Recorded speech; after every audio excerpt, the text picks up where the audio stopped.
Георгиос Патулис е едно от новите лица в партията Нова демокрация. Като кмет на атинския квартал Маруси се радва на неподправеното уважение на съгражданите си. Καταρχήν θα πρέπει να μάθουμε ότι με επιμονή και υπομονή όλα μπορούν να γίνουν και πολύ ψυχραιμία. Δεν πρέπει κανείς να φεύγει στα δύσκολα και να έρχεται στα εύκολα. Η χώρα, ο κόσμος, η κοινωνία σε θέλει στα δύσκολα να αντιμετωπίσει τα προβλήματα. Със своите почти 70 000 жители население, община Маруси е една от най-големите в Гърция. На последните местни избори Георгиос Патулис се кандидатира за втори мандат и спечели още на първия тур 57% от гласовете. Процент, за който би му завидял всеки политик.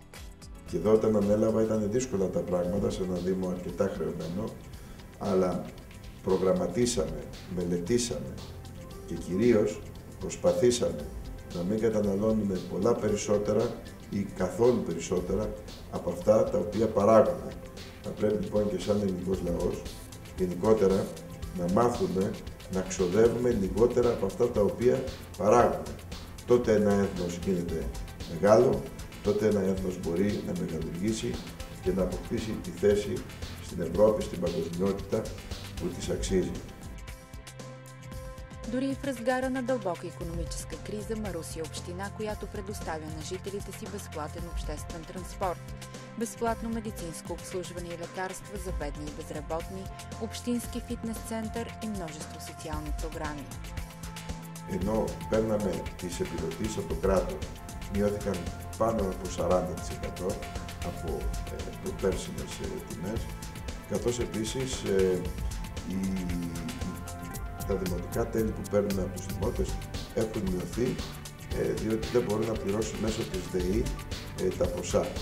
Άρα είναι σίγουρο ότι η τοπική αυτοδιοίκηση που είναι πολύ κοντά στα προβλήματα του πολίτη δέχεται την πίεση από την κοινωνία, δημιουργεί συνθήκες κοινωνικής πρόνοιας και μέριμνας με προφετειακούς σταθμούς, με καπί, με γεύματα αγάπης σαν συσίτια, με κοινωνικά παντοπολία, κοινωνικά φαρμακεία, όπου σε άπορους και φτωχούς να μπορούμε να δίνουμε την πρώτη ύλη. Ήδη αρκετοί δήμοι και η πόλη μας φτιάχνει ξενώνες φιλοξενίας, εάν θα υπάρξουν άστεγοι, για να μπορέσουμε αυτά τα χρόνια να δημιουργήσουμε μια ποιότητα.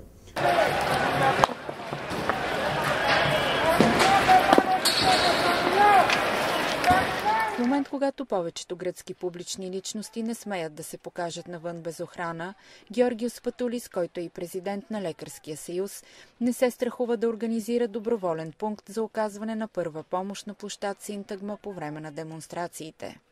Νομίζω ότι άλλο πράγμα είναι να διαδηλώνεις μέσα από τη φυσική σου παρουσία για όποιο μέτρο θεωρείς ότι εσύ δεν πρέπει να πάρθει ως μια πίεση στα πολιτικά κόμματα και άλλο πράγμα είναι κάποιοι με τη βία να προσπαθούν να επιβάλλουν την άποψή τους. Είμαι στον απόλυτο βαθμό δημοκράτης, πιστεύω στη δημοκρατία, πιστεύω στη δημοκρατία της πλειοψηφίας και όποιος πλειοψηφεί μέσα από την πειθό του, αυτός θα πρέπει να κυριαρχεί και στην πολιτική σκηνή. Υπό αυτή την έννοια νομίζω ότι όλοι μας θα πρέπει να περιφρουρούμε να μην γίνουν αυτά και κάποια στιγμή όλοι λένε με ένα ερωτηματικό, μα αυτό ποιους βοηθάει να συμβαίνει, του να μην τους πιάνουν, βοηθάει τον απλό πολίτη που πάει να διαδηλώσει? Όχι. Βοηθάει ίσως του να ρίξουμε το βάρος μας στα γεγονότα της φωτιάς και όχι στα γεγονότα των λύσεων, των προβλημάτων που έχουμε στην καθημερινότητα.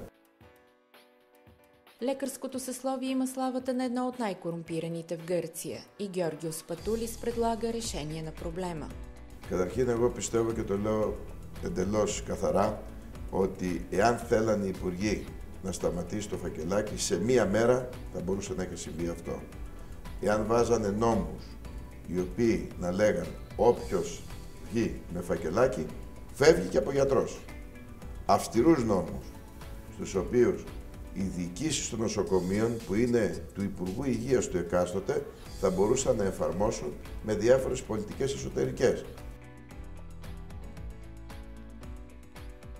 Хората, които го познават, са сигурни, че няма да се задържи дълго в община Маруси и му предричат също толкова успешна политическа καριέρα.